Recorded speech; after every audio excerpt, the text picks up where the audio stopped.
और हम तो सब वो भाग्यशाली लोग हैं जो गंगा बेसिन में हमारे सारे जल स्रोत का समापन होता है। ये नर्मदा जी के इधर वाला जितना क्षेत्र है, सारी आखिरकार नदी का, पहाड़ का, पर्वत का जल जो पृथ्वी पे गिरता है, अंततः वो सब गंगा जी में जाता है। यहाँ से निकलने वाली क्षिप्रा जी आगे चल करके गंभीर को अपने में समाहित करती है और गंभीर से चंबल माता में मिलती है। चंबल आगे जाके जमुना जी में मिलेगी।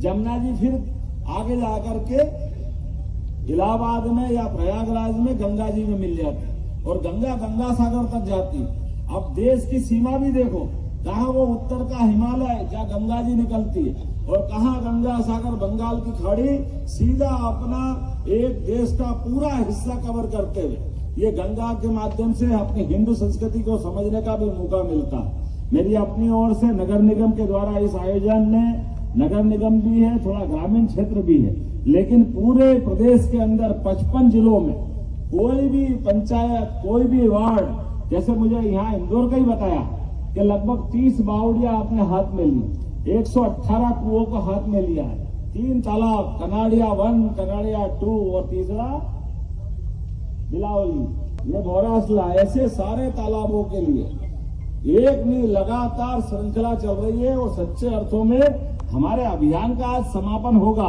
लेकिन सच्चे अर्थों में तो अभियान की शुरुआत है।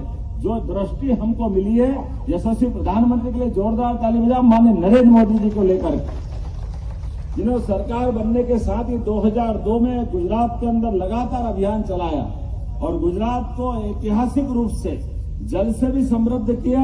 ये नर्मदा का जल तो हजारों साल से हमारे यहाँ बहता था, लेकिन नर्मदा घाटी की सारी योजनाओं की पूर्ति पहले उनने की और गुजरात के अंदर सभी प्रकार के विकास के रास्ते खोले। ये तो हमारी सरकार बनी भाग्य से कि 2003 के बाद से लगातार नर्मदा जी के सारे बांधों की पूर्ति की गई और इंदौर सहित सबको जल राशि दी, जिसमें क्षिप्रा जी का हमारा नर्मदा मिलन हुआ और कुंभ मेले का आनंद हमने देखा। उम्मीद कर रहे हैं इस बार तो हम और आगे बढ़ के निर्णय कर रहे हैं कि 28 का कुंभ में क्षिप्रा जी के जल से स्नान कराएंगे और नर्मदा जी के जल से पूरे मालवा में सरसब्ज करेंगे। तो मेरी अपनी ओर से आप सबको अच्छे अभियान की बधाई।